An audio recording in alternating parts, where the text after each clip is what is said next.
Have you ever felt like you've hit a wall? Like you've given it your all, poured your heart and soul into something, and still, you're staring at failure. I know that feeling. It's a heavy, suffocating blanket of doubt that whispers, just give up. It's not worth it. But what if I told you that the moment you feel like quitting is often the exact moment before a breakthrough? What if the secret to unlocking your greatest potential lies in the simple, yet profound power of one more try? Today, I want to share a story with you. It's not about a famous athlete or a tech billionaire. It's about an ordinary man named Arthur, a potter who lived in a small, quiet village. For years, Arthur had a dream. He wanted to create a vase of a specific, breathtaking color, a shade of blue so deep and vibrant it looked like a piece of the midnight sky captured in clay. He called it celestial blue. He spent his days covered in clay and his nights poring over ancient texts about glazes and firing techniques. He tried everything. He experimented with cobalt oxides, copper carbonates, and minerals he'd painstakingly ground by hand. He adjusted his kill temperature by single degrees, meticulously noting every variable. Years passed. His shelves weren't filled with celestial blue, but with a graveyard of failures.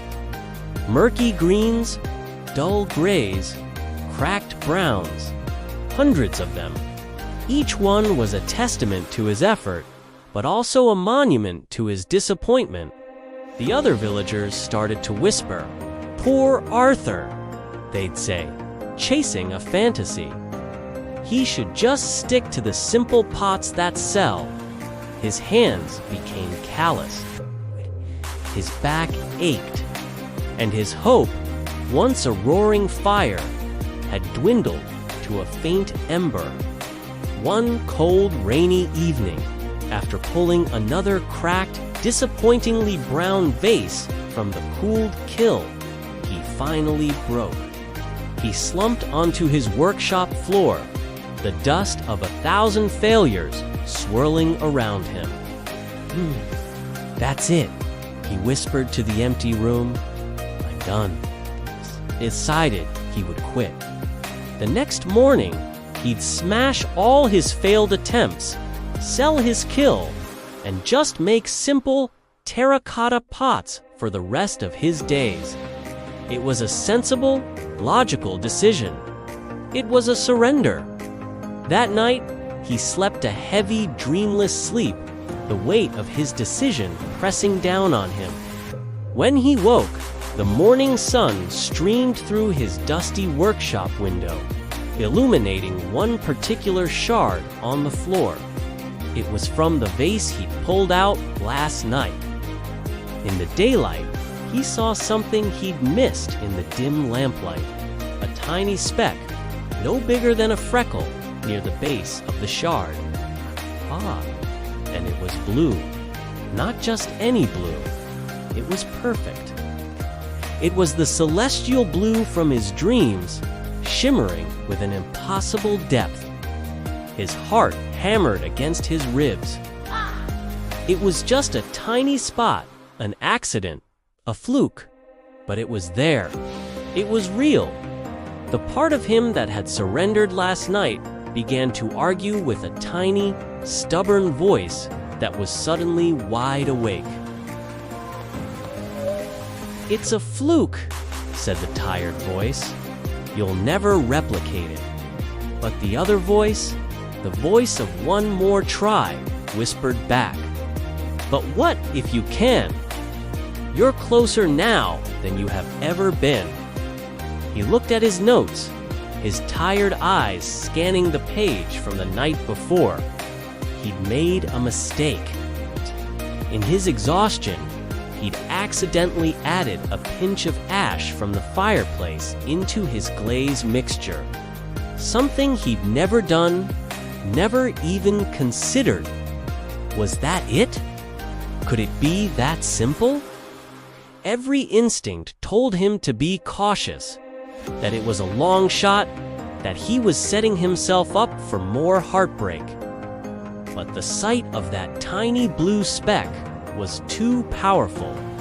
He spent the entire day recreating the glaze, this time intentionally adding a precise measure of wood ash. He shaped a new vase, his hands moving with a renewed, nervous energy. He placed it in the kiln, his hopes and fears fired right alongside the clay. The wait was agonizing, longer than any wait before. When the kiln was finally cool enough to open, he held his breath. He reached in, his hands trembling, and he pulled it out. It was perfect.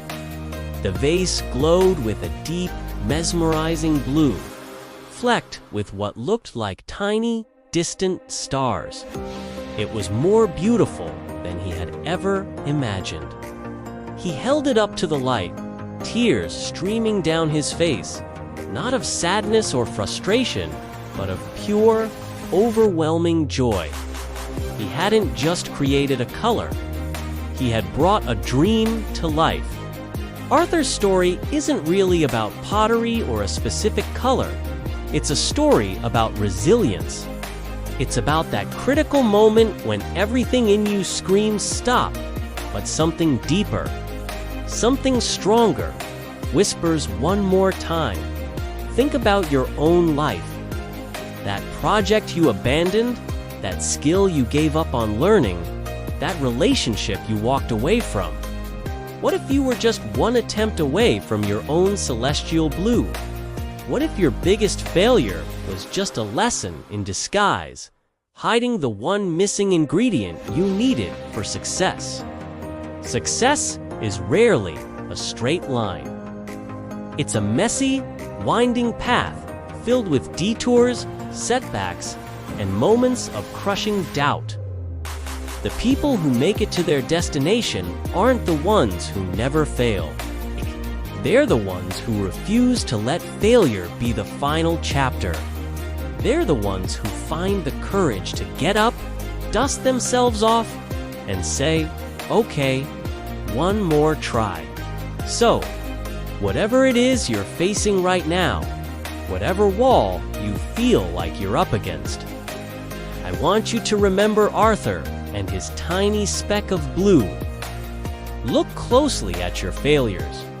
Is there a lesson hidden in the wreckage? Is there a tiny speck of hope you might have missed? Don't let the weight of your past attempts crush the possibility of your future success. Your breakthrough might be hiding in your next attempt.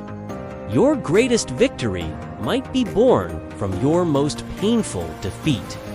Don't give up. Not yet. Give it one more try.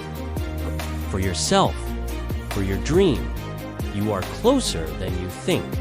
Thank you so much for watching and for letting me share this with you today. If this story resonated with you, please hit that like button and subscribe for more content to help you on your journey. I'd love to hear about a time you chose one more try in the comments below. Until next time, keep pushing forward.